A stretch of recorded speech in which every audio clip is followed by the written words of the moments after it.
درود بھیجے گا محمد و آل محمد.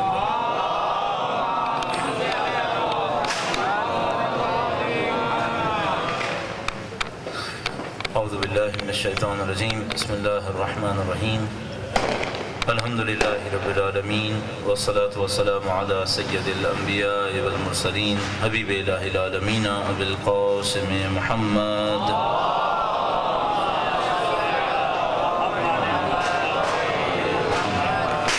وعلی آلہ الطیبین الطاہرین سیما بقیت اللہ فی الارضین. قال اللہ تعالی فی کتابہ الکریم. بسم اللہ الرحمن الرحیم. من نريد ان نمن علی الذین استضعفوا فی الارض ونجعلهم ائمة ونجعلهم الوارثین. ایک بار پھر درود بھیجیں محمد و آل محمد.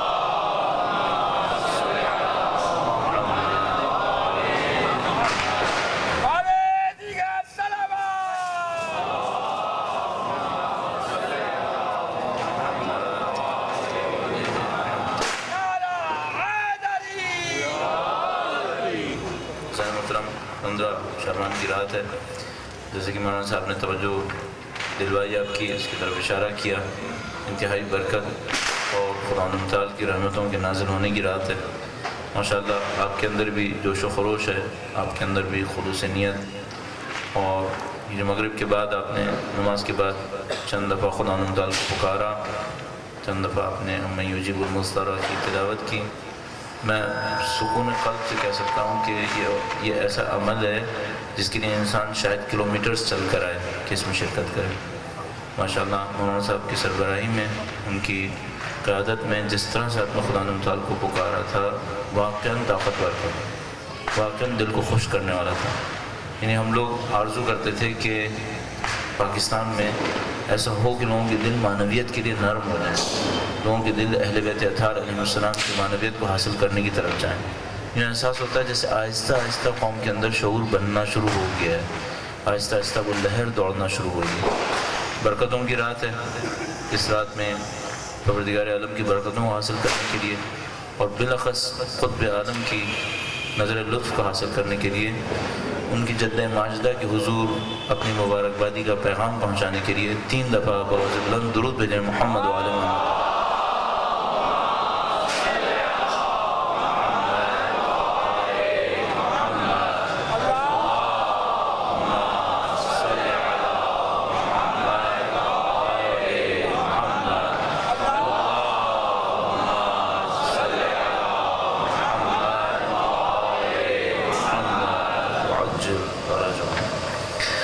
اس رات کے لیے جو عنوان ہمارے پاس موجود ہے وہ انتظار امام، عالمی تبدیلی کی سمت پہلا قدم ہے. لیکن اس کے ساتھ ساتھ بہت سارے امپورٹنٹ ایشوز اور بھی ہیں کہ جس کے اوپر ناگزیر ہیں کہ کچھ نہ کچھ گفتگو ضرور چند جملات ہی صحیح عرض کیے جائیں. اور اس میں سر فہرست اس وقت کی پارہ چنار کی صورتحال ہے. ہم بہت سخت وقت سے گزر رہے ہیں. اس وقت چند دن پہلے جب گورنمنٹ نے 72 گھنٹے کا الٹیمیٹم دیا تو وہ 3 دن اس بات کی علامت تھے کہ دشمن کو حکومت کی پیغام دے رہی ہے کہ اس 72 گھنٹے میں آپ جو کرنا چاہیں کر سکتے ہیں. انہوں نے اس پیغام کو ریسیو کیا اور ان لوگوں نے کئی 10,000 کی تعداد میں اپنے علاقوں کو ترک کیا جہاں پر وہ حکومت کے ساتھ محاذرائی کر رہے تھے، چاہے وہ درہ آدم خیل کا علاقہ تھا، چاہے وہ ساؤتھ وزیرستان کا علاقہ تھا، چاہے وہ دیر کا علاقہ تھا. یہ لوگ 10,000 کی تعداد میں وہاں سے نکلے اور انہوں نے وہاں سے نکل کر پارہ چنار کی طرف پیش قدمی کی. کل رات ہمارا رابطہ وہ مومنین نے پارہ چنار میں سے ایک مومن سے جو ان کاموں کے اندر بھرپور طریقے سے مشارکت کرتے ہیں اجتماعی طور پر. انہوں نے کہا کہ مومنین مکمل اس بات کے لیے تیار ہیں کہ ان کی طرف سے حملہ ہونا ہے. یہ بات ہمارے علم میں ہے کہ وہ لوگ موو کر چکے ہیں اور ہم تک پہنچے ہیں. میں بھی اپنے ذہن میں سوچ رہا تھا کہ قوموں کے سنجیدہ اور غیر سنجیدہ ہونے کا یہ فرق ہے. یہ قوم وہ قوم ہے جو اس وقت 15 شعبان کی رات اسرائیل کے خلاف مورچوں میں بیٹھی ہوئی ہوگی، یہودیوں کے خلاف برسر پیکار ہوگی. ایک قوم وہ قوم ہے کہ جو عراق کے اندر امریکہ کے خلاف اپنے مورچوں کے اندر بیٹھے ہوں گے. ایک قوم ایرانی قوم ہے کہ جو ایک حکومت قائم کرتے ہیں، کل جب امام تشریف لائیں گے تو ان کے ہاتھ میں اس حکومت کا پرچم دیں گے. ایک پارہ چنار کی قوم ہے کہ جو دشمنوں کے حملوں کی زد میں ہے وہ اپنا اسلحہ اٹھائے ہوئے اپنی عزت، جان اور مال کے دفاع کے لیے میدان عمل کے اندر ہیں، اور ایک ہمارے چند نادان جوان ہیں جو آتش بازی کر کے سمجھ رہے ہیں کہ کوئی عبادت نہیں۔ غیر سنجیدگی کی حد ہوتی ہے، انسان کے غیر تربیت یافتہ ہونے کی ایک حد ہوتی ہے۔ کیا اتنا بھی ہمارے اندر شعور نہیں ہے کہ ہم اپنے اطراف میں موجود، ملک کے اندر موجود حالات کی طرف ایک تھوڑی سی نظر ہی ڈال لیں؟ کیا یہ وقت ہے کہ ہم آتش بازی کے اندر اپنا وقت ضائع کریں؟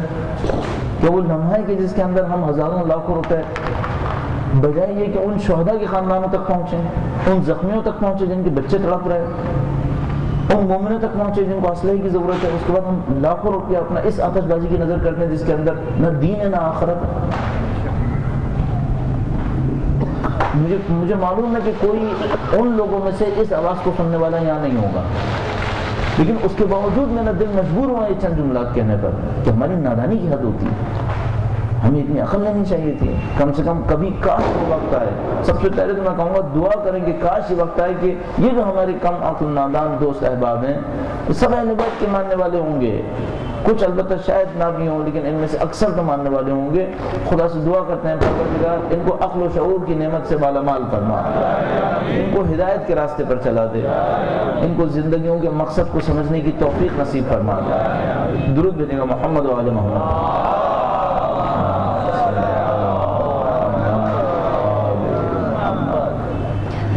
پروردگار عالم نے گویا ارادہ کیا ہوا ہے کہ وہ اس دنیا کو ایک نقطے کی سمت، ہدف اور ایک مقصد کی سمت لے کر جائے۔ خدا تعالیٰ قرآن کریم میں ارشاد فرماتا ہے کہ ہم نے ارادہ کیا ہوا ہے کہ ہم دنیا کے اندر جو کمزور انسان تھے، جن کو دوسروں نے کمزور بنانے کی کوشش کی تھی، ان کے اوپر احسان کریں گے، ان کو زمین کا وارث بنائیں گے، ان کو زمین کا امام بنائیں گے۔ زمین پر ایک ایسی الہی حکومت کا قیام، یہ خدا متعال کا وعدہ ہے کہ اس نے دنیا کے اندر قائم کرنی ہے۔ جبکہ ایسا کام کرنا ہے تو سوال یہ ہے کہ وہ کن مراحل سے گزر کر انجام پائے گی۔ اس میں کوئی شبہ نہیں ہے، کوئی شک نہیں ہے۔ اگر کوئی مسلمان ہے اور اسلام کے ریسورسز کے اوپر، روایات کے اوپر یقین رکھتا ہے کہ یہ روایات صحیح ہوں، تو اس بات کو یقین کر پائے گا کہ ایسی حکومت کے بننے کے اندر کوئی شعبہ نہیں ہے، چاہے شیعہ ہوں، چاہے سنی ہوں، چاہے حتیٰ وہابیت ہو، سب کے سب اپنے ریسورسز کو دیکھتے ہوئے اس بات کے معتقد ہیں کہ ایسی حکومت نے بننا ہے۔ صرف سوال یہ ہے کہ اس حکومت کے بننے میں کن مراحل کو طے کرنا ہوگا۔ اس میں کوئی شبہ نہیں ہے کہ آج کے امریکہ، آج کے یورپ، آج کے روس، آج کے چین و جاپان، ان تمام کے اوپر پرچم اہل بیت اطہار علیہ السلام لہرانا ہے، چاہے کتنا ہی بعید اور غیر ممکن کیوں نہ نظر آئے۔ لیکن کن مراحل سے گزر کر، کن حالات سے گزرنے کے بعد اس کے اقدام کون سے اقدام ہوں گے؟ سب سے پہلا اس بات کو سمجھنے کے لیے ایک آیت کریمہ اپنے ذہن میں رکھیے۔ خدا تعالیٰ ارشاد فرماتا ہے کہ فَلَا يَغْرُرْكَ تَقَلُّبُهُمْ فِي الْبِلَادِ، فرماتا ہے کفر کا ایک جگہ سے دوسری جگہ آنا جانا، سر اٹھانا، گھومنا پھرنا، یہ تمہیں کسی دھوکے میں مبتلا نہ کرے۔ ہمارے اور آپ کے پاس غیبت کی توصیف یہ ہے کہ غیبت وہ زمانہ ہے جس کے اندر امام کے ظہور سے اکثر لوگ نا امید ہو چکے ہوں گے۔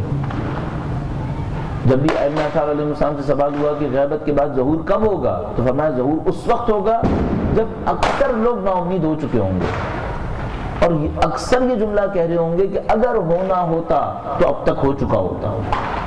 اب کسی کو امید نہیں رہے گی سوائے ان لوگوں کے جن کے دل کو خدا تعالیٰ نے ایمان کے لیے امتحان کر لیا ہو، جن کے دلوں نے امتحان سے گزار لیا ہو۔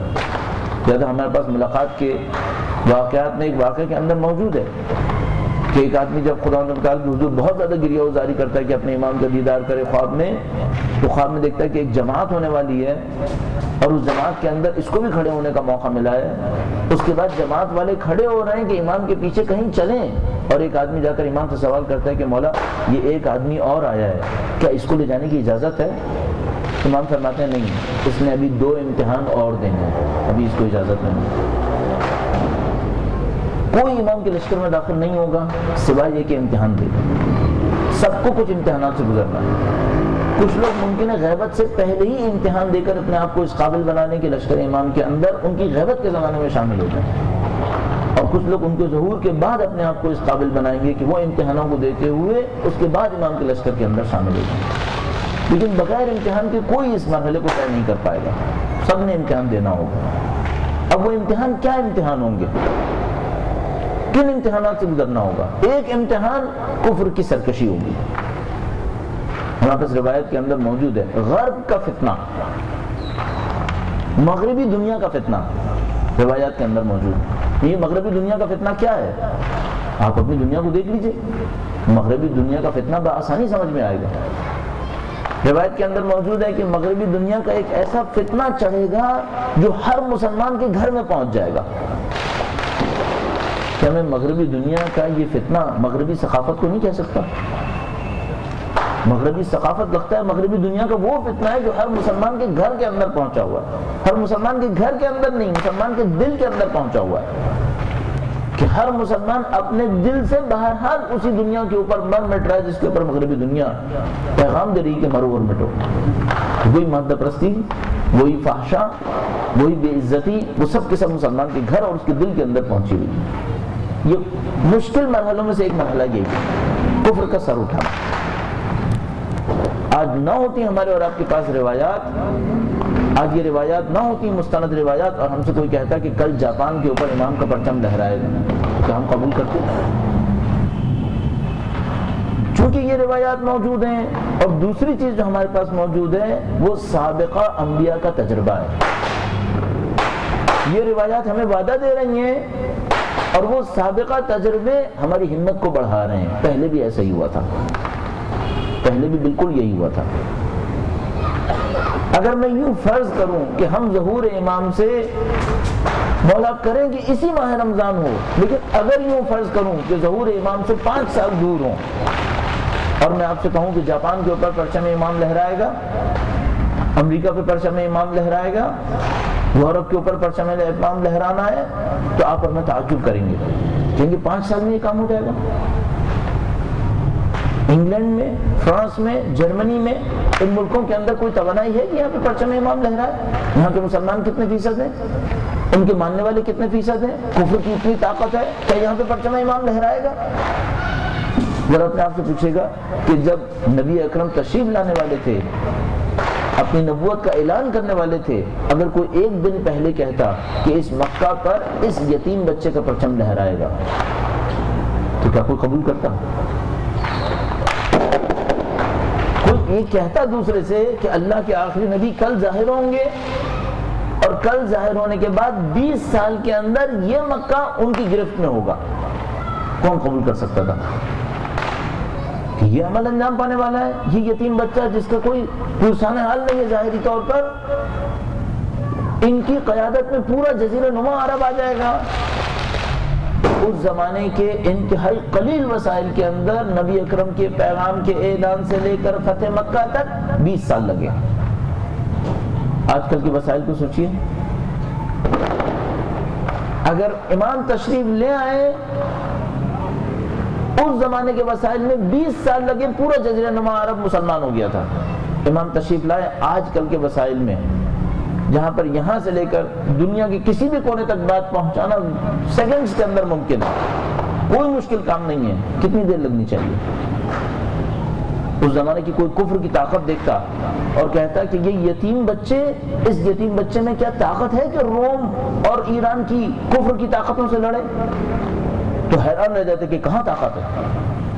آج ہم اس سے کہیں بہتر صورتحال میں ہیں، آج تو ہم اس کے مقابلے میں پھر بہت بہتر صورتحال کے اندر ہیں جو 1400 سال پہلے نبی اکرم کی اعلان نبوت سے پہلے تھی۔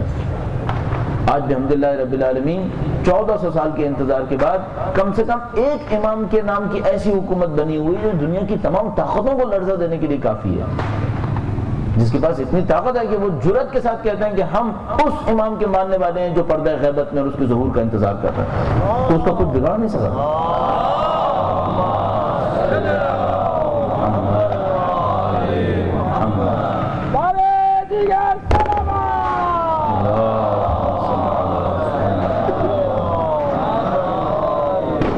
بس ایک عالمی تبدیلی ہونی ہے، خدا متعال کا وعدہ ہے، اور اس وعدے کے مقابلے میں جو چیز پہلی رکاوٹ بنتی ہے وہ میں نے عرض کیا کفر کی سرکشی۔ کفر کا ظاہری طور پر انتہائی مضبوط ہونا. لیکن میں نے عرض کیا آپ کی خدمت میں، دو چیزوں کے ہوتے ہوئے کفر کی یہ سرکشی مجھے اور آپ کو دھوکہ نہ دے. ایک تو قرآن کریم کی آیت کریمہ فَلَا يَغْرُرْكَ تَقَلُّبُهُمْ فِي الْبِلَادِ، یہ جو کافر ہیں ان کا زمین میں آنا جانا تمہیں دھوکہ نہ دے. سابقہ انبیاء کا تجربہ یہ کہہ رہا ہے کہ حضرت موسیٰ علیہ السلام جو پابہ رہنا تھے، ایک لاٹھی سنبھالے ہوئے تھے جن کے جسم کے اوپر پھٹے پرانے کپڑوں کے سوا کچھ نہیں تھا. انہوں نے چند سال کے اندر فرعون جیسی طاقتور حکومت کو خاک میں ملا دیا تھا. فَلَا يَغْرُرْكَ تَقَلُّبُهُمْ فِي الْبِلَادِ، یہ کفر کا تمہارا آنا جانا شہروں کے اندر یہ تمہیں ہرگز دھوکہ نہ دے. دوسری رکاوٹ کیا رکاوٹ ہے؟ ایک رکاوٹ کفر کو دیکھ کر مرعوب ہو جانا، دوسری رکاوٹ اپنے اندر اطمینان کی کمی، اپنے اندر اعتماد کی کمی. اگر انسان کا ارادہ مضبوط ہو کیا کچھ انجام دے سکتا ہے. اگر انسان کا ارادہ مضبوط ہو تو کتنی بڑی بڑی طاقتوں سے ٹکرا سکتا ہے. اگر کسی نے اس کو دیکھنا ہے تو جنگ بدر کو دیکھو.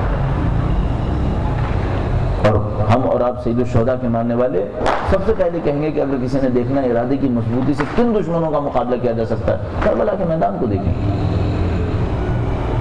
اور شاید میں کہہ سکوں، دعویٰ نہیں کرنا چاہیں گے لیکن شاید ہم کہہ سکیں کہ اگر آج کی دنیا میں بھی دیکھنا ہے تو حزب اللہ کی مثال کو دیکھیں. کتنے جوان کتنی فوج سے لڑے، کتنے کم اسلحے کے ساتھ کتنے زیادہ اسلحے کے مقابلے میں، کتنی کم حمایتوں کے ساتھ کتنی زیادہ حمایتوں کے مقابلے میں، اور اس کے باوجود فتح حاصل کرنا. دوسری رکاوٹ ہم لوگوں کا اپنے اندر اعتماد کی کمی ہے. اگر میں اور آپ اس اعتماد کے ساتھ اٹھتے ہیں کہ خدا نے ہمیں وعدہ دیا ہے، اس نے ہمیں ایک جگہ پر پہنچانے کی دعوت دی ہے، جس کے پاس کچھ نہیں ہے وہ زمین کے اوپر اکڑ کے چل رہا ہے، اور جس کے پاس خدا کا وعدہ ہے وہ کیوں مرعوب ہو جائے گا. جس کے پاس کچھ نہیں ہے، ہم جانتے ہیں کفر کے پاس سوائے پیچھے شیطان کے کچھ نہیں ہے. کفر کے پاس سوائے دھوکے بازی کے کچھ نہیں ہے. کفر کے پاس سوائے لوگوں کی ہمتوں کو فحشا کے ذریعے سے، گناہ کے ذریعے سے کم کرنے کے کچھ نہیں ہے. اور ایمان کے پاس خدا متعال کا وعدہ ہے، نصرت کا وعدہ دیتا ہے خدا متعال. پھر کیوں ہمتوں کو کم کریں؟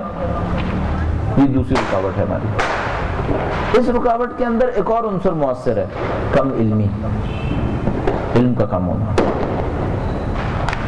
اب ان تمام کے مقابلے میں جو اہل بیت اطہار علیہ السلام نے ہمارے لیے نسخہ تجویز کیا، فرمایا کفر تمہارے سامنے بہت سرکشی دکھائے گا، اتنا سرکشی دکھائے گا، اتنا زیادہ اہل بیت کے ماننے والوں کو مارا جائے گا کہ ایک روایت کے اندر فرماتے ہیں جب وہ ماریں گے تو یہ بھی نہیں دیکھیں گے یہ آدمی ہلا یا نہیں ہلا. قتل کریں گے تو اس طرح سے قتل کریں گے جیسے قصاب جانور کی گردن پہ چھری چلاتا ہے اور دیکھتا نہیں کہ اس نے ہاتھ کہاں رکھا تھا. تو ہمارے سامنے منظر آ رہا ہے کہ کس طرح عراق کے اندر 5 سال کے اندر 6 لاکھ سے زیادہ آدمی شہید کر دیے گئے. اور کس طریقے سے اگر ایوریج نکالیں کہ روزانہ کی تعداد میں کتنے لوگ شہید ہو رہے ہیں، مر رہے ہیں، ہم لوگ اور آپ حساب نہیں کر پائیں گے.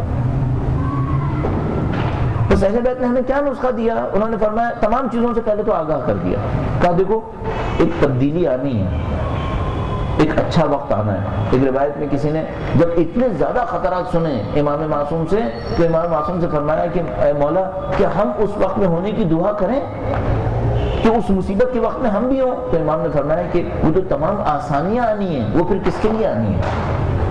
تمہارے لیے ہیں، تمہیں سب کچھ ملنا ہے. بس ایک طرف سے وعدہ کیا، کہا ایک حکومت تشکیل پائے گی، خدا نے متعال کا پرچم لہرائے گا، عدل مطلق ہوگا. دوسری طرف سے ہمیں تمام چیزوں سے ہوشیار کر دیا کہ دیکھو غرب کا فتنہ آئے گا، کفر تمہارے اوپر سرکشی دکھائے گا، لوگوں کی امیدیں ختم ہوتی چلی جائیں گی. جب یہ سب کچھ ہو رہا ہو ہمارے لیے کیا ہوا، ہمارے لیے کیا نسخہ ہے؟ فرمایا انتظار الفرج افضل العبادت، مدد کا انتظار کرنا سب سے بڑی عبادت قرار پایا. گویا ان تمام تبدیلیوں کے لیے، ان تمام مصیبتوں کے مقابلے میں اہل بیت اطہار علیہ السلام نے مجھے جو آپ کو جو ذمہ داری دی وہ یہ کہ تم ہماری مدد کی منتظر رہے. اب صرف ایک معاملہ رہ گیا، یہ ساری مصیبتیں آئیں گی، ہمارا حل انتظار ہے، اس صحیح انتظار کو کس معنی میں تعبیر کیا جائے؟ کون سا ایسا انتظار ہوگا جو ان تمام مصیبتوں کو میرے اور آپ کے لیے آسان کرے گا؟ چند نکات اس حوالے سے آپ کی خدمت میں عرض کروں گا. درود بھیجے گا محمد و آل محمد پر.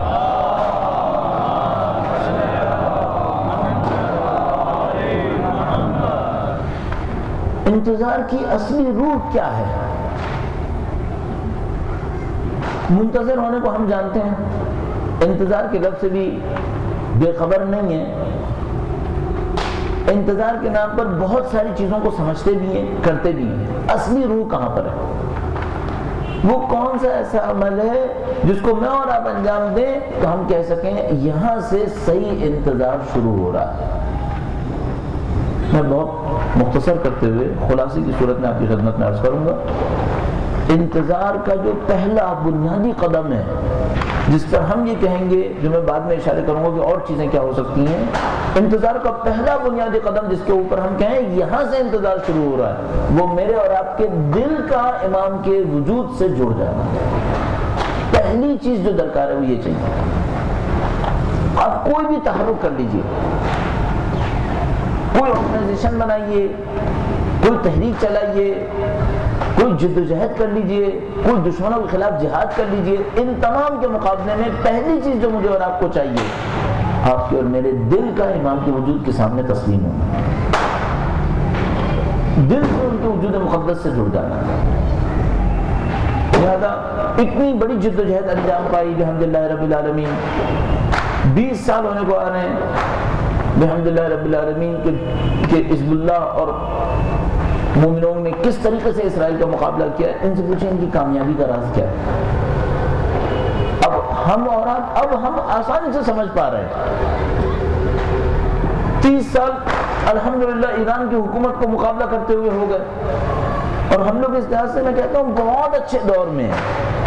ہم لوگ بہت خوبصورت دور میں ہیں کہ ہمارے سامنے ایمان کے حقائق ظاہر ہو کر ثابت ہو رہے ہیں. 30 سال پہلے جو جوان کھڑے ہوں گے انقلاب کرنے کے لیے ایران کے اندر، ان سے امام خمینی کہتے ہوں گے معنویت کی طرف آؤ، تو وہ سوچتے ہوں گے معنویت کا فائدہ کیا ہے. آج کتنا آسان ہے اس بات کو قائل کرنا. آج آپ خود دیکھ لیجئے، جب بھی ہمارے اوپر مصیبت آتی ہے، صحیح یا غلط، کہیں نہ کہیں سے آوازیں آنے لگتی ہیں کہ جوشن صغیر ضرور پڑھی جائے. کس نے سیکھی؟ کس نے سکھائی ہمیں جوشن صغیر؟ 2 سال پہلے حزب اللہ کے معرکے کے اندر کیوں جوشن صغیر کے اوپر اطمینان ہو گیا کہ ہاں اس سے ہماری مصیبت حل ہوگی؟ اس حزب اللہ کے تجربے نے سکھا دیا ہمیں. آج رات ہے اس کام کو کرنے کے لیے. مومنین، میں نہیں جانتا، میں کوئی جذباتی انسان نہیں ہوں، میں چاہتا ہوں ہم بالکل حقائق کی آنکھوں سے اپنے آپ کو تیار کریں اور دیکھیں. لیکن مجھے جس بات کا اندازہ ہو رہا ہے دور سے بیٹھ کر، قطعی رپورٹ تو ہمارے پاس بھی نہیں ہے، لیکن جو بات سمجھ میں آ رہی ہے، شاید 1988 کے بعد سب سے بڑا حملہ آج کی رات ہو رہا ہے. تقریباً سکون سے کہہ سکتا ہوں کہ لگتا یوں ہے کہ 1988 کے بعد سب سے بڑا حملہ اس وقت ہو رہا ہے، جس کی ہمارے پاس کوئی رپورٹ نہیں ہے. کون جیت رہا ہے، کون ہار رہا ہے، کتنی لاشیں گر رہی ہیں، کتنے زخمی ہو رہے ہیں، کس کس محاذ کے اوپر جنگ ہو رہی ہے. لیکن یقینی طور پر جو بات سمجھ میں آ رہی ہے اب تک کی خبروں کو دیکھتے ہوئے وہ یہ کہ 10 کلومیٹر کے اوپر مشتمل محاذ کے اوپر جنگ چل رہی ہے. متعدد گاؤں اس کی زد میں ہیں. صرف کل تک کی جنگ کے اندر کم از کم 15 گاؤں زد میں تھے. نہیں معلوم آج کے وقت تک اب تک کیا ہو چکا ہوگا. میں سمجھتا ہوں بہت اچھا ہے کہ یہ 15 شعبان کی رات ہے. 15 شعبان کی رات ہے. مومنین گھروں سے نکلے ہوئے ہیں. اگر کوئی اور رات ہوتی تو ان کو گھروں سے نکالنا پڑتا کہ اپنے گھروں سے نکلو، اپنے مومنوں کی مدد کے لیے کچھ نہیں کر سکتے تو جو سب سے بڑا کام تمہاری بس میں ہے وہ یہ کہ آؤ دعاؤں کے اندر شریک ہو جاؤ. اب الحمدللہ رب العالمین مومن پہلے سے ہی گھروں سے نکلے ہوئے ہیں، مسجدوں کے اندر پہلے سے موجود ہیں. تو جو آج کی رات میں بہترین کام آپ انجام دے سکتے ہیں اور جو کر سکتے ہیں وہ علیحدہ اعلان کرتے ہیں ہم کہ ٹھیک ہے، شہداء اور زخمیوں کی مدد کے لیے آپ کے مالی وسائل جانے چاہیے، چاہے کسی بھی آرگنائزیشن اور ادارے کے ذریعے سے آپ دیں گے. اگر وقت پڑتا ہے جیسے کہ ابھی مطالبات کے لیے کہیں نہ کہیں روڈ پر آنا ضروری پڑے گا اور شاید 1 ستمبر کو یہ کام انجام پائے گا، شرعی ذمہ داریوں میں سے بنے گا کہ ہمیں اور آپ کو اپنے گھروں سے نکل کر روڈ پر آنا پڑے گا۔ اس کام کو انجام دینے کی قطعاً ہمارے اوپر ذمہ داری قرار پائے گی، جیسے کہ 3 اگست کے معرکے کے اندر الحمدللہ رب العالمین مومنین نے ثابت کیا۔ اب آپ کی ذمہ داری ہوگی۔ وہاں پر اتنی بڑی تعداد میں لوگ جمع ہوئے، پروردگار عالم نے فتح و نصرت دی، اب آپ کی اور ہماری ذمہ داری ہوگی کہ ہم شہروں کے اندر اس بات کو ثابت کریں۔ لہذا اگر کال دی جاتی ہے، کہا جاتا ہے کہ آپ تشریف لائیں، آپ کی اور ہماری شرعی ذمہ داری بنے گی کہ ہم وہاں پر پہنچیں۔ مومنین کے دفاع کے لیے اپنے آپ کو ٹھیک ہے خطرے میں ڈالنا پڑے تو خطرے میں ڈالیں۔ جب وہاں پر ہزاروں مومنین اپنے بیوی بچوں کے ساتھ اپنی جان مال عزت و آبرو کی جنگ لڑ رہے ہیں تو کیا ہم چند گھنٹوں کے لیے سڑکوں پہ نہیں آ سکتے؟ لیکن آج کی رات جو کرنے کا کام ہے، مالی وسائل نکالتے ہیں، مالی وسائل آپ نے نکالنے پڑیں گے، آپ کو اپنا وقت نکالنا پڑے گا، آپ کو اپنی زندگی کو بھی شاید خطرے میں ڈالنا پڑے۔ اس وقت جو سب سے زیادہ درکار ہے، آپ کی روحانیت درکار ہے، آپ کی معنویت درکار ہے، امام سے آپ کا رابطہ درکار ہے، آپ کو خدا متعال کے حضور گڑ گڑا کر ان مومنین کی نصرت کے لیے دعا کرنا درکار ہے۔ اپنی ذاتی دعاؤں کو بھی کیجیے لیکن مومنین کے لیے دعا کو سر فہرست قرار دیجیے۔ اور ہم سمجھتے ہیں کہ ان دعاؤں کے اندر اتنی طاقت ہے کہ ان کے ذریعے سے پہاڑوں کو بھی ہلایا جا سکتا ہے۔ یہ جو لشکر کفر ہے، یہ لشکر منافقت ہے۔ ہاں شاید ان کے اندر کچھ ایسے ہوں جن بیچاروں کو دھوکہ دیا گیا، جن کو دھوکہ دے کر ان مومنین کے خلاف لا کر کھڑا کر دیا گیا ہو۔ ان میں یقیناً کچھ ایسے ہوں گے کہ جن بیچاروں کو کچھ بھی نہیں پتا ہوگا کہ وہ زندگی کے اندر کیا عمل انجام دے رہے ہیں، لیکن کم خبری میں کیوں رہے؟ کیا ظلم ہوتا ہوا ان کو نظر نہیں آیا تھا کہ اب پھر ظلم کے ساتھ کھڑے ہو گئے؟ تو جس کام کے اوپر بھرپور توجہ دیجیے آج کی رات، وہ ان مومنین کے لیے دعا کرنا، اپنے دل کو سید و سردار کے وجود مقدس سے جوڑنا۔ اس کام کے لیے آپ کیا انجام دیں گے؟ یہ انتظار کی روح قرار پاتی ہے، آپ کے پاس دعائیں موجود ہیں، آپ کے پاس زیارات موجود ہیں، اور آپ غنی ہیں وسائل کے اعتبار سے، آپ کے پاس سید الشہداء کا ذخیرہ موجود ہے۔ کبھی کبھی فخر کرتا ہوں جب یہ دیکھتا ہوں کہ اگر میں کسی کو وسیلے کے طور پر کہوں تو کتنے وسیلے میرے پاس موجود ہیں۔ سب سے بڑھ کر آپ کے پاس سیدہ کا وسیلہ موجود ہے، عرش خدا کو لرزا دینے کے لیے۔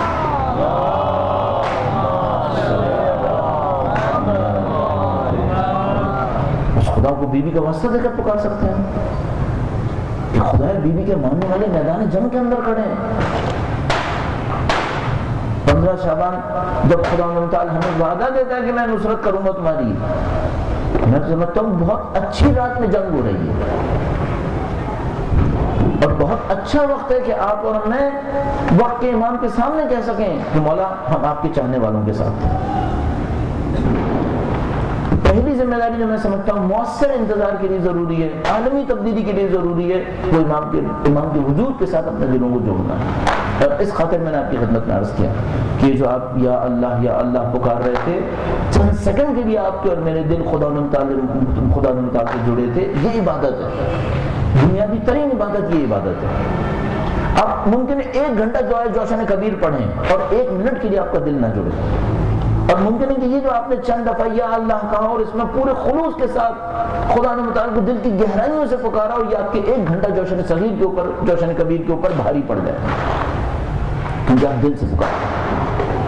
اس رات میں بار بار اس کام کو انجام دینے کی کوشش کیجیے کہ آپ جس میں دنیا و معافیہ سے بے خبر ہو جائیں، آپ کا ذہن اپنے اطراف سے بالکل کٹ جائے، اپنے دل کو اس طرح سے تیار کیجیے جیسے امام کے وجود مقدس کے سامنے آپ کھڑے ہیں۔ اگر زیارت پڑھنا ہے، زیارت عاشورہ پڑھنا ہے، یا زیارت سید الشہداء پڑھنا ہے جو آج کی رات میں لکھی ہے، یوں سوچیں جیسے امام حسین کے وجود مقدس کے سامنے کھڑے ہیں، آپ ہیں اور امام حسین کا وجود سامنے ہے۔ اب کہیے السلام علیکم یا ابا عبداللہ، تاکہ آپ اس کی تاثیر کو حاصل کریں۔ آپ اور میں آج کی رات میں اپنے وجود کو بدل سکتے ہیں۔ اہل بیت کی تاثیر کس قسم کی تاثیر ہے؟ ان کے نام میں اثر کیا اثر ہے؟ ان کے نام میں کم از کم اثر یہ ہے کہ وہ نجران کے عیسائی بھی سمجھتے ہیں کہ یہ پہاڑوں کو ہلا سکتا ہے۔ ہم ہمارے اور آپ کے گناہگار دل کو سفید نہیں کر سکتے. اور آپ خدا تعالیٰ کو واسطہ دیجیے کہ خدا اگر میں کسی کو مہمان بلاتا ہوں کہ میرے گھر آؤ تو اس کو کچھ دینا چاہتا ہوں. مجھے 15 شعبان کے دن مہمان بلایا اپنی مسجد میں, اب کچھ دے گا نہیں مجھے, بغیر دیے لوٹانا چاہتا ہے کیا؟ کیسے ہو سکتا ہے؟ ہمیں بلاتا ہے کہ تم آؤ اور اس کے بعد ہمیں دیے بغیر بھیج دے, یہ کیسے ممکن ہے اس کی رحمت کی بارگاہ؟ نہ چاہتا تو آپ اور میں آ سکتے تھے کیا یہاں تک؟ نہ چاہتا تو میں اور آپ سو رہے ہوتے, غفلت کی نیند میں پڑے ہوتے. اس نے مجھے اور آپ کو موقع دیا, اس نے میرے اور آپ کے راستے کو ہموار کیا کہ میں اور آپ اس کے گھر تک پہنچ سکیں. آپ اگر عالمی تبدیلی چاہتے ہیں, پوری دنیا کے اندر تبدیلی چاہتے ہیں, انتظار کی طرف جانا چاہتے ہیں, پہلا انتظار اپنے دل کو امام کے وجود سے جوڑنا. یہ رات اس کام کے لیے, اس پر اپنے آپ کو تیار کیا. انتظار کا دوسرا عمل کیا ہونا چاہیے؟ انتظار کا دوسرا عمل اپنی ذاتی پاکیزگی. ہم اور آپ اگر دنیا کو پیغام پہنچانا چاہتے ہیں اہل بیت اطہار علیہ السلام کا, بہترین پیغام ان کے پیغام پر عمل کرنا, بہترین وسیلہ ان کے پیغام پر عمل کرنا. کوئی تبلیغاتی کام کامیاب نہیں ہوگا. آپ پورے کراچی کے اندر بینر لگا دیجئے, پورے کراچی میں بینر لگا دیجئے, پورے کراچی کے اندر پرچم لگا دیجئے, پورے کراچی میں ہینڈ بلز تقسیم کر دیجئے, اس سے کچھ انجام نہیں پائے گا. یہ صرف ایک وسیلہ ہے. سب سے بڑا وسیلہ آپ کا اہل بیت کی سمت قدم بڑھانا اپنے عمل کے ذریعے سے. آپ عالمی تبدیلی چاہتے ہیں, پہلے اندرونی تبدیلی لائیں تاکہ آپ بیرونی تبدیلی لانے کے قابل ہو سکیں. اگر آپ چاہتے ہیں امریکہ کو تبدیل کریں, آپ چاہتے ہیں کفر کے نظام کو تبدیل کریں, پہلے اندرونی تبدیلی کو لے کر آئیے. اندرونی تبدیلی کیا ہے؟ آج کی رات سے فائدہ اٹھائیے. جو میں چند دن پہلے آپ کی خدمت میں عرض کر کے گیا وہ دوبارہ عرض کروں گا. آپ اندرونی تبدیلی چاہتے ہیں, اپنی ذات کی برائیوں کا جائزہ لیجیے اور خدا سے طلب کیجیے, خدا میں نے اتنی محنت مشقت کی, اتنی برائیاں اب بھی میرے اندر ہیں, تو ان برائیوں کا میرے لیے خاتمہ کر دو. اور میں آپ کو گارنٹی سے عرض کر رہا ہوں, یقین فرمائیے, چند انسانوں کا پاکیزہ ہونا ایک ملک کو تبدیل کرنے کے لیے کافی ہے. سیاسی طور پر لوگ جائزہ لیتے ہیں کہ انقلاب کیسے آ گیا. ایرانی قوم میں کون سی ایسی خاص بات ہے؟ اس کی کتابیں لکھی جاتی ہیں, مغربی محققین اس کے اوپر محنت کرتے ہیں, مشرقی محققین محنت کرتے ہیں, ایرانی محققین اس کے اوپر کتابیں لکھتے ہیں. بہت ساری کتابیں لکھنے کے بعد پھر جب انتہا میں پہنچتے ہیں تو دیکھتے ہیں کہ ہاں چند افراد کی معنویت تھی جو کام آئی تھی. شہید قدوسی ایک جملہ کہتے تھے, ان کا وہ جملہ ان کے مدرسے کے اندر لکھا ہوا میں نے پڑھا. وہ کہتے تھے یہ دنیا ایک ایسا کھیل ہے جس میں چند انسان کھلاڑی ہیں, باقی سب تماشائی ہیں. یہ دنیا ایک ایسا کھیل ہے جس میں چند انسان کھلاڑی ہیں, باقی سب تماشائی ہیں. آپ اپنے آپ کو تماشائی کیوں بنائیں؟ آپ پاکیزگی کے میدان میں رہیے. عالمی تبدیلی اسلحے سے نہیں آنی ہے, اسلحہ خود بخود آنا ہے, پہلے اندر کو تبدیل ہونا. یہ انتظار امام, یہ انتظار امام کا دوسرا مرحلہ. بس انتظار امام کا پہلا مرحلہ اپنے دل سے اس منبع فیض سے جڑ جانا. امام وقت جتنا نزدیک ہو سکتے ہیں, یہ انتظار امام کا پہلا مرحلہ. اب اس میں دعائیں رٹنا نہیں ہے, دعاؤں کے ذریعے امام کو پکارنا ہے. دعا کا مطلب ہوتا ہے پکارنا. یہ پکارنا تھا جو آپ نے بھی مغرب کے بعد انجام دیا, نماز کے بعد انجام دیا. ورنہ اگر میں پڑھتا رہوں دعائے سلامتی امام زمانہ یا دعائے توسل امام کے حضور, اس دعا کا اثر کم ہے. جس وقت میں ان دعاؤں کے ذریعے امام کو باقاعدہ پکارنا شروع کر دوں, اس وقت دعاؤں کا اثر. یہ پہلا مرحلہ. بس انتظار امام جو عالمی تبدیلی کے لیے مقدمہ بنے گا, اس کے سمت بڑھنے کے لیے پہلی چیز اپنے آپ کو امام سے جوڑنا, دوسری چیز اپنی پاکیزگی کو بہتر بنا دینا. آج کی رات آپ کیا طلب کر سکتے ہیں؟ آپ خدا متعال کے حضور 10 چیزیں مانگ سکتے ہیں اپنی دنیا کے لیے, اپنی آخرت کے لیے. لیکن مشورے کے طور پر عرض کروں گا, وہ چیز مانگیے جو پائیدار ہو, وہ چیز مانگیے جو باقی رہ جائے. کیا چیز باقی رہ جائے گی؟ آپ کی دل کی نورانیت باقی رہے گی, آپ کی دل کی نورانیت یہاں سے لے کر قبر تک، قبر سے لے کے حشر تک، حشر سے لے کر آخرت کے مراحل تک، ان تمام میں آپ کے ساتھ جائے گی۔ اس کو طلب کیجیے، عمل کی پاکیزگی طلب کیجیے، اپنی ذات میں سے برائیوں کا خاتمہ طلب کیجیے۔ جہاں آپ خدا و تعالی سے گزشتہ گناہوں کی توبہ طلب کر رہے ہیں، اس سے زیادہ شدت سے خدا و تعالی سے اگلے گناہوں سے نجات طلب کیجیے۔ ایک طرف سے اس بات کی توبہ طلب کریں کہ خدایا بخش دو ان تمام کو جو ہم نے انجام دیا، اس سے زیادہ شدت سے اس خدا سے طلب کریں خدا آئندہ گناہوں سے محفوظ کر لے کسی طرح سے۔ یہ تو کوئی کمال نہیں ہوا کہ میں ہر سال گناہ کرتا چلا جاؤں اور خدا و تعالی سے پچھلے گناہوں کو بخشوانے کے لیے طلب کرتا ہوں۔ کمال یہ کہ آپ اس وقت بخشوانے کے لیے طلب کیجئے اور اگلے گناہوں سے نجات کا ارادہ کیجئے۔ اپنی زندگی سے چند خرابیوں کو ختم کرنے کی کوشش کیجئے، اپنی دعاؤں کے اندر اپنی چند خرابیوں کے اوپر خاص کر توجہ دیجیے کہ خدایا میں غلطیوں کا پیکر، یہ خرابیاں میرے اندر ہیں، خدایا تجھے واسطہ اپنی حجت کا ان خرابیوں کو میرے اندر سے ختم کر دو۔ چند اچھائیوں کو نشانہ بنا لیجیے، چند اچھائیوں کو اپنی نظر میں لے لیجیے۔ آپ چاہتے ہیں پوری دنیا پر امام کا پرچم لہرائے، کام یہاں ہے، یہ ہے انتظار امام۔ یہاں سے شروع کیجیے، اپنی خرابیوں کو ختم کیجیے۔ پورے اطمینان سے میں آپ کو کہہ رہا ہوں، اتنے لوگ جو یہاں پر بیٹھے ہیں جن کے دل تیار ہیں اہل بیت کی طرف جانے کے لیے، آپ بہت بڑی تبدیلی ایک رات میں لا سکتے ہیں۔ آپ نہیں معلوم کتنا بڑا ذخیرہ اپنے پارچنا کے مومنین کو اسی ایک رات میں دے سکتے ہیں۔ خدا نے آپ کو بے مقصد یہاں آنے کی اجازت نہیں دی ہے۔ اگر وہ آپ کو یہاں تک لایا ہے، کچھ دے کے واپس بھیجے گا۔ اگر آپ یہاں تک آنے کے قابل بنے، یہاں سے کچھ لے کر واپس چلے۔ بس یہ دوسری چیز ہوئی، اپنی پاکیزگی کو بڑھانا، اپنی غلطیوں کو ختم کرنا، اپنے اندر اچھے کام میں اضافہ کرنا۔ اور تیسرا مرحلہ انتظار امام کا، تیسرا مرحلہ وہ انتظار جو پوری دنیا کے اندر تبدیلی لے کر آئے۔ اور موجودہ حالات کو آپ دیکھ لیجئے، پھر میں تھوڑا سا حاشیے میں جاؤں گا۔ ایک دفعہ آج کی دنیا کو دیکھیے، شاید آپ کو اس بات کی عادت نہ ہو کہ پوری دنیا کو ایک نظر میں دیکھنے کی کوشش کریں کہ اس وقت کیا ہے۔ چونکہ ہمارا یہ فیلڈ ہے، ہماری اسپیشلائزیشن اس کے اندر ہے، تو ہم لوگوں کو اس بات کی تربیت دی جاتی ہے کہ پوری دنیا کو ایک نظر میں دیکھ کر دیکھو کہ اس وقت دنیا کی حالت کیسی ہے، سیاسی اعتبار سے، اقتصادی اعتبار سے، سماجی اعتبار سے۔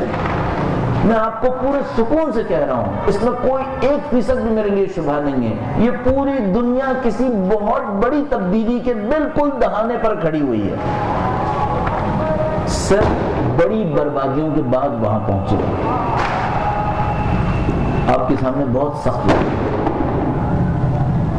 انسان جو کچھ سمجھتا ہے، چونکہ ہم لوگوں کا تو رابطہ پیچھے سے نہیں ہے، لہذا ڈرتے ہیں اس بات کو کہ جو کچھ سمجھ رہے ہیں اگر بولیں اور کل غلط نکلے تو پھر کیا جواب دیں گے۔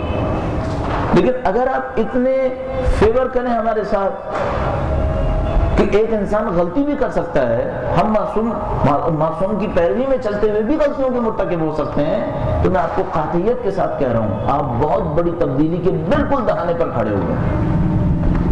آپ چند سالوں کے اندر بہت بڑی تبدیلی دیکھیں گے۔ یہ پوری دنیا دور سے دیکھنے کے باوجود یوں لگ رہی ہے جیسے یہاں کوئی بہت بڑی تبدیلی آنے والی ہے۔ نہیں معلوم کتنی مشقتوں کے بعد آئے گی، نہیں معلوم کتنی جنگوں کے بعد آئے گی۔ جو روایات میں لکھا ہوا ہے وہ ہولناک ہے۔ فرماتے ہیں 1/3 دنیا کی آبادی جنگوں سے ختم ہو جائے گی، 1/3 دنیا کی آبادی آفتوں سے ختم ہو جائے گی۔ اگر اس 1/3 کو میں شمار کرنے لگوں تو 4 ارب تعداد بنتی ہے انسانوں کی جن کو مرنا ہے ابھی۔ نہیں معلوم کتنا ہولناک تجربہ ہے جو آگے آنے والا ہے، جس کی طرف یہ روایتیں نشاندہی کر رہی ہیں۔ آخر میں خدا تعالیٰ شاید یہی کہنا پڑتا ہے کہ خدایا ہم نہیں سمجھ پا رہے کہ کیا ہونے والا ہے، لیکن خدا اس سے کم وحشت دے جو اس کو دیکھ کر اس وقت احساس ہو رہی ہے۔ اس وقت تو وحشت زدہ ہو جائے انسان۔ آپ ذرا اپنے ذہن کے اندر سوچئے 2 ارب انسان مرنے والے ہوں تو وحشت تاری ہونے لگتی ہے انسان کے اوپر۔ چند لاکھ کا مرنا المیہ ہے، چند ارب انسان مر جائیں نہیں معلوم کیا ہونے والا ہے۔ اگر ایسا ہے کہ آپ اس مصیبت میں پھنسنے والے ہیں جو آپ کے سامنے آنے والی ہے۔ تیسرا مرحلہ انتظار امام کا، ان تمام مصیبتوں کو بچنے کے لیے پہلا مرحلہ امام کے وجود سے توسل، دوسرا مرحلہ اپنی ذاتی پاکیزگی کے اوپر محنت، تیسرا مرحلہ امام کے چاہنے والوں کا ایک دوسرے کے نزدیک آ جانا۔ اگر ہم بہت بڑی مصیبت کے نزدیک پہنچنے والے ہیں تو بہت بڑی ضرورت ہے کہ ہم ایک دوسرے کے نزدیک آ جائیں، ایک دوسرے کے دکھ درد میں شریک ہو جائیں، ایک دوسرے کے مسائل میں ایک دوسرے کو سمجھنے کی کوشش کریں۔ ہماری ضرورت ہے اس بات کے اوپر کہ ہم اس کام کو انجام دیں۔ تو عزیزان محترم، ایک دوسرے کا ساتھ دینا سیکھیں۔ آپ ایک محلے کے اندر رہ رہے ہیں، آپ کو معلوم ہے کہ آج کل مشکلات ہیں، آپ کو معلوم ہے کہ کچھ لوگ یقیناً مالی اعتبار سے اتنے کمزور ہیں کہ مہینے کے آخر تک نہیں پہنچ پائیں گے، کوئی بندوبست بنائیے۔ انتظار نہ کیجیے ملکی سطح پر کوئی بندوبست آپ کے لیے آئے گا، آپ اپنے محلے کی سطح پر کوئی بندوبست کیجیے۔ کوئی نہ کوئی نظام آپ کے پاس ضرور ہونا چاہیے، چاہے کم افراد کے لیے ہی کیوں نہ ہو، کم افراد سے ہی شروع کیجیے، لیکن کوئی نہ کوئی نظام ضرور بنائیے۔ دسیوں ترکیبیں سوچی جا سکتی ہیں جو اہل بیت کے ماننے والوں کو اس سخت وقت کے اندر مدد دے دیں۔ آپ اپنی ذمہ داری کو سمجھیے، آپ اس معاملے میں لاپرواہی نہیں دکھا سکتے، امام کے حضور جواب دینا ہے ہم سب نے۔ تو اگر آپ احساس کر رہے ہیں کہ وقت وہ وقت ہے جس میں لوگ مثال کے طور پر راشن کے معاملے میں مصیبتوں میں ہیں، آپ کے پاس کوئی جواب ضرور ہونا چاہیے۔ کل آپ اور میں امام کے سامنے کھڑے ہیں، امام ہم سے پوچھیں گے کہ تم نے کیا کیا میرے ماننے والوں کے لیے، کوئی نہ کوئی جواب ہو میرے پاس۔ صحیح ہے، اگر ضرورت مند 1 لاکھ تھے، آپ صرف 50 کے لیے کر سکے، کم سے کم امام کو جواب تو دے سکیں گے کہ مولا 50 گھر کے برابر طاقت تھی، وہ ہم نے کر کے دکھا دیا۔ اہل بیت کے ماننے والے ایک دوسرے سے نزدیک آ جائیں، یہ اس وقت کی سب سے بڑی ضرورت ہے۔ اور یہ جتنا آپ ملاحظہ فرما رہے ہیں کہ جہاں کہیں کسی کو مصیبت پیش آتی ہے، اہل بیت کے ماننے والوں کے اوپر مصیبت ٹوٹنا شروع کر دیتی ہے، اس سب کا سب اسی ضعف کے نتیجے میں۔ اگر واقعاً پاکستان کے شیعہ مضبوط ہوتے تو کسی دشمن کی نظر نہیں پڑ سکتی تھی کہ وہ پارا چنار کے مومنوں کے اوپر سے کم کرتے۔ اتنی طاقتیں وہاں پر کار فرمائیں۔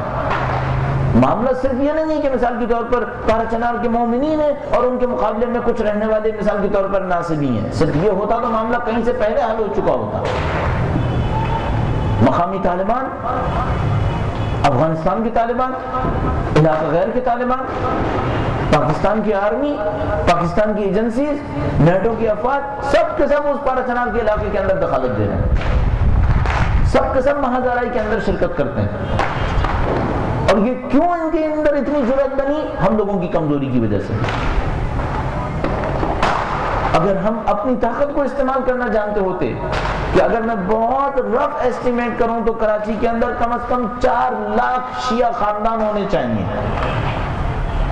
4 لاکھ شیعہ خاندان کے اگر صرف 10% بھی روڈ پہ آنے کے قابل ہوں تو 40,000 لوگوں کو ایک کال کے اندر باہر ہونا چاہیے تھا، نہیں کر پائے۔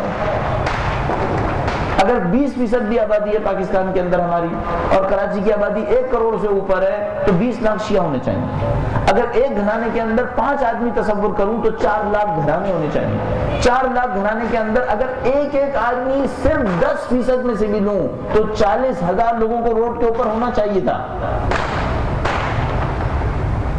اب بتائیے کیا عنصر ہو سکتا ہے کہ ہم 50,000 40,000 تو بہت دور کی بات، ہم 5,000 بھی جمع کرنے میں عاجز ہو جاتے ہیں۔ اس کو دیکھ کر دشمن کی نیت آگے بڑھ گئی، اس نے دیکھا جو قوم 20 لاکھ ہونے کے بعد 5,000 روڈ کے اوپر نہ آ سکیں، اس کو کچل دیا جائے۔ وہ کچل دیا انہوں نے،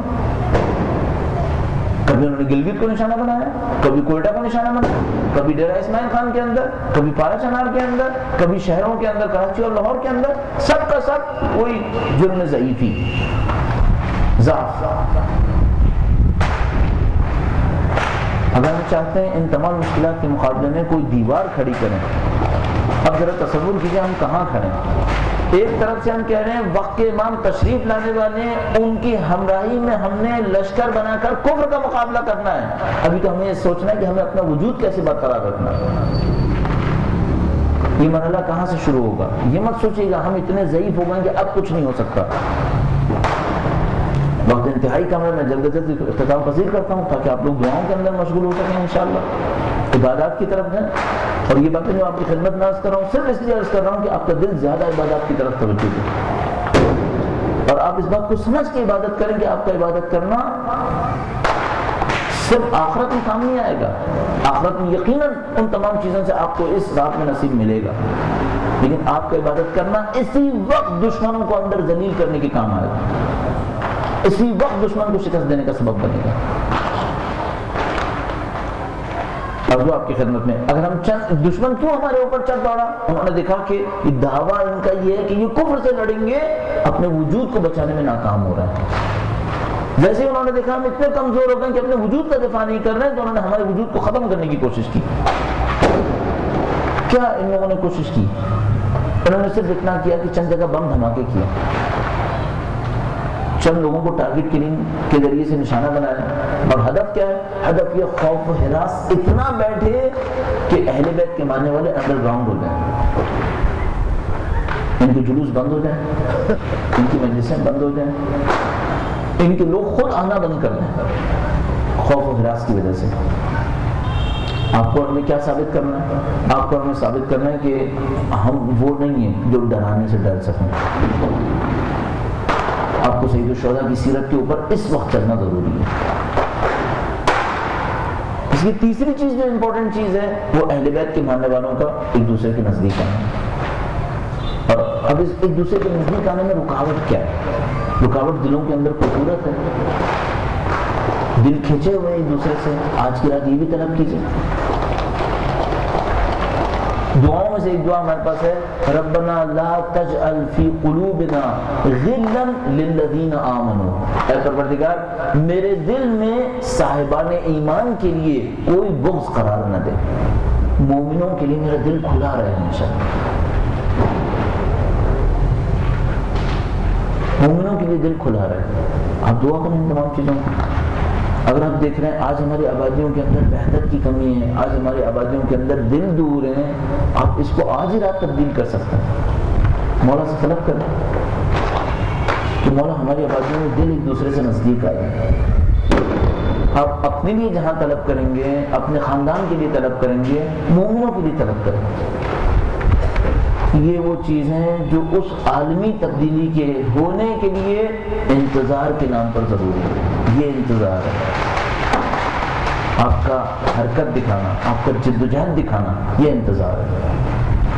بس آج کی رات کی قیمت کو بہت اچھی طرح سمجھنے کی کوشش کیجیے۔ کبھی کبھی ہم اپنے آپ سے پوچھتے ہیں کہ یہ حزب اللہ کے جوان یہ کیسے اتنے مارکے کے لیے تیار ہو گئے؟ تو لوگ جواب میں کہتے ہیں ان کے سروں پر اسرائیل کا خطرہ تھا، کیونکہ اسرائیل کا خطرہ ان کے سروں پر تھا، اسرائیل جیسا مضبوط دشمن ان کے سامنے تھا، تو انہوں نے دیکھ لیا کہ ہم اسرائیل سے نہیں جیت سکتے، ہم صرف خدا کے بل پہ جیت سکتے، خدا کی طرف مائل ہو گئے۔ اس وقت میں اور پارا چنار میں نہیں کھڑے، لیکن کیا تھوڑی دیر کے لیے سوچ نہیں سکتے کہ وہاں پہ کیا ہو رہا ہوگا؟ یعنی اگر میں اپنے ذہن میں سوچوں تو میں یوں سوچوں گا کہ چند جوان ہوں گے، وہ چند پہاڑیوں پر کھڑے ہوں گے اور چاروں اطراف میں ان ناصری لشکر کو اپنے نزدیک آتا دیکھ رہے ہوں گے۔ یہ چند سو یا چند ہزار ہوں گے اور آنے والے دسیوں ہزار ہوں گے، اور اس کے بعد یہ اپنے دلوں کو بار بار نعرہ حیدری لگا کر گرم کر رہے ہوں گے۔ یہ ممکن ہے بار بار نعرہ حیدری لگا رہے ہوں گے، ان میں سے کوئی ممکن ہے کہ سیدہ کو پکار رہا ہوگا، ان میں سے ممکن ہے کوئی امام زمانہ کو پکار رہا ہوگا، اور ان سب کو پتا ہوگا کہ اگر ہم جوان محاذ چھوڑ کر چلے گئے تو آگے بات عورتوں اور بچوں تک آئے گی۔ یہ اپنے محاذوں کے اندر ڈٹے ہوئے ہوں گے، یہ جذبہ شہادت سے سرشار ہوں گے، دشمن کا مقابلہ کرنے کے لیے کھڑے ہوں گے۔ اپنے آپ سے پوچھے گا میں یہاں پر بیٹھ کر ان کی کیا مدد کر سکتا ہوں؟ آپ اور میں پارا چنا نہیں جا سکتے ہیں۔ آج کی رات اگر ہم نے ان کی کوئی نصرت نہ بھیجی، اور خدا نہ کرے کل صبح ہمیں پتہ چلا کہ آج کی رات سینکڑوں اہل بیت کے امام شہید کر دیے گئے، ہم اپنے امام کو کیا جواب دلائیں گے؟ کیا منہ دکھائیں گے اپنے امام کو کہ مولا ایک طرف آپ کے ماننے والے کٹ رہے تھے اور ہم اپنی زندگی کی تفریح میں مشغول تھے؟ میں سمجھتا ہوں آج کی رات مارکے کی رات ہے، آج کی رات وہ رات ہے جب آپ جد و جہد دکھائیں، اپنی معنویت دکھائیے، اہل بیت کے وسیلے کو استعمال کیجیے، اپنی نصرت کو ان کے لیے دیجیے۔ صرف اس وقت ممکن ہے جب آپ کے دل اہل بیت سے جڑ چکے ہیں۔ پہلے مغفرت خوب طلب کیجیے، خوب مغفرت طلب کرنے کے بعد اپنے امام سے کہنے کہ مولا اگر دلوں کی فریاد پوری ہونی ہے تو ہم نے آپ کو پکارا۔ امام ایک موقع پر کسی کے خواب میں آئے اور اس کے بعد جب اس نے بہت گریہ وزاری کی، کہا مولا میں آپ کو کیسے پکاروں؟ امام نے فرمایا لکھ لو مجھے ایسے پکارا کرو۔ کہا مجھے ایسے پکارا کرو۔ فرمایا کیسے؟ فرمایا کہو یا محمد یا علی یا فاطمہ یا صاحب الزمان ادرکنی ولا تہلکنی۔ کہا تمام معصومین کا واسطہ بھی کرتا ہوں، یہ راستہ ہے میرے پاس، یا محمد یا علی یا فاطمہ یا صاحب الزمان ادرکنی ولا تہلکنی۔ آج کی رات آپ زیارت سید الشہداء کریں، اس زیارت سید الشہداء کے اندر مولا کو واسطہ دے سکتے ہیں۔ آپ کے پاس حضرت ابو الفضل عباس کی ذات مقدس ہے، خدا نے مطالعہ کے اس نظام کو لرزانے کے لیے آپ کے پاس بہت کچھ ہے، اور مسلسل خدا نے مطالعہ سے کہے گا خدایا ہم گناہ گار ہیں، ہماری آواز میں طاقت نہیں ہے، لیکن تو نے آج رات بلایا ہے۔ ہم گناہ گار ہیں، ہم میں طاقت نہیں کہ ہم فرشتوں کو بلا سکیں، لیکن تو نے گناہ گاروں کو وعدہ کیا ہے اور اس رات کے سارے تجھ سے طلب کر رہے ہیں۔ ہماری آواز میں طاقت نہیں، لیکن تو نے وعدے کیے۔ اور میں نے 2 دن پہلے 3 دن پہلے آپ کے خدمت میں عرض کیا تھا کہ وہ بزرگ علماء جن کے پاس واقعاً معرفت تھی، جب وہ چاہتے تھے کہ مولا کی نصرت میں تعجیل ہو تو وقت کے امام کو باب الحوائج امام موسیٰ بن جعفر علیہ السلام کا واسطہ دیتے تھے، وقت کے امام کو مولا ابو الفضل عباس علیہ السلام کا واسطہ دیتے تھے، اور تیسرے نمبر پر انہوں نے کہا کہ اپنے مولا کو حضرت علی اصغر کا واسطہ دے کر پکارنا، ان کا واسطہ دے کر۔ آپ جدوجہد کیجیے، آپ محنت کیجیے، اپنی معنویت کو بروئے کار لائیے، اپنے مومنوں کے لیے، مومن بھائیوں کے لیے اپنی تمام تر توجہات کو متمرکز کیجیے، اور اس بات پر ایمان رکھیے کہ آپ عالمی تبدیلی کی سمت بڑھ رہے ہیں، لیکن یہ کام آسان نہیں ہوگا، سختیوں کے ساتھ مشقتوں کے ساتھ ہوگا، آپ اس کو حاصل کر پائیں گے۔ خدا متعال سے دعا کرتے ہیں، آپ پوری رات دعا فرمائیں گے، میں کوشش کروں گا کہ صرف چند جملات ہی عرض کروں۔ خدا متعال سے دعا کرتے ہیں، اے پاک پروردگار ہماری مصیبتیں تیرے سامنے ہیں، پاک پروردگار ہمارے بھائیوں کی مظلومیتیں تیرے سامنے ہیں، پاک پروردگار خدا ہمارے سامنے ان لوگوں کے ہاتھ پاؤں کٹے ہوئے لاشیں ہیں، پاک پروردگار خدا ہے کہ تو چاہتا ہے 15 شعبان کی رات ایسے کٹے ہوئے ہاتھ پاؤں اور ہو جائے، خدا ہے کہ تو چاہتا ہے لاشیں پامال ہو آج کی رات میں، جب دنیا تیری حجت کی آمد کا جشن منا رہی ہو، اس کے ماننے والوں کی گردنیں کٹ رہی ہو۔ اے پاک پروردگار تجھے سیدہ کی مظلومیت کا واسطہ، اے پاک پروردگار تجھے حسین کے مظلوم بچوں کی پیاس کا واسطہ، اے پاک پروردگار تجھے سیدہ کو لگنے والی ضرب کے بعد یا مہدی ادرکنی کی آواز کا واسطہ، اے پاک پروردگار ان پارہ چراغ کے مومنوں کو فتح نصرت نصیب فرما۔ اے پاک پروردگار تو نے یاد بلایا ہے، پاک پروردگار تو نے ہمیں وعدہ کیے، تو نے ہمیں وعدہ کیا تو خالیات نہیں پڑھائے گا، پاک پروردگار تجھے تیری رحمت واسعہ کا واسطہ، تجھے اپنے مقرب بندوں کا واسطہ، تجھے عارفوں کی عرفان کا واسطہ ہے، پاک پروردگار ہمارے تمام گناہ صغیرہ اور کبیرہ کی مغفرت فرما۔ اے پاک پروردگار مومنین کرام دنیا میں جہاں کہیں بھی ہیں تو ان کی جان مال عزت و آبرو کی حفاظت فرما۔ اے پاک پروردگار تو نے حضرت موسیٰ علیہ السلام کی ندا پر فرعون کو غرق کر دیا تھا، اے پاک پروردگار اے پاک پروردگار جب تو کسی قوم کو تباہ کرنے لگتا ہے تو لشکر نہیں بھیجتا، زمین و آسمان تیرا لشکر ہے پاک پروردگار، تجھے واسطہ اپنی اس قدرت کا ہے پاک پروردگار، تجھے واسطہ اپنے ان معجزوں کا، اس لشکر کفر کو نیست و نابود فرما۔ اے پاک پروردگار ان ظالموں کے اندر چند بے گناہ بھی ہوں گے، اے پاک پروردگار تجھے واسطہ تیری قدرت فائقہ کا ان کے اندر جو قابل اصلاح ہے ان کو آج کی رات اصلاح نصیب فرما۔ اے پاک پروردگار ہماری زبانوں میں طاقت نہیں ہے پاک پروردگار، ہمارے دلوں کے اندر گناہوں کی تاریکی ہے پاک پروردگار، لیکن تیرے گھر میں بیٹھے ہیں، تیرے محبوب بندوں کا تجھے واسطہ دے رہے ہیں پاک پروردگار، تجھے واسطہ محمد و آل محمد کا، ان کی 11 نسلوں کی شہادت کا، اس دنیا سے زندگی کا اختتام اہل بیت کی راہ میں شہادت قرار فرما۔ اے پاک پروردگار تجھے امام کی نصرت کا عہد دیا ہے، اے پاک پروردگار تجھے واسطہ امام کی مظلومیت کا نسلاً بعد نسل ہماری تمام نسلوں کو امام کی بہترین جانثاروں میں قرار فرما۔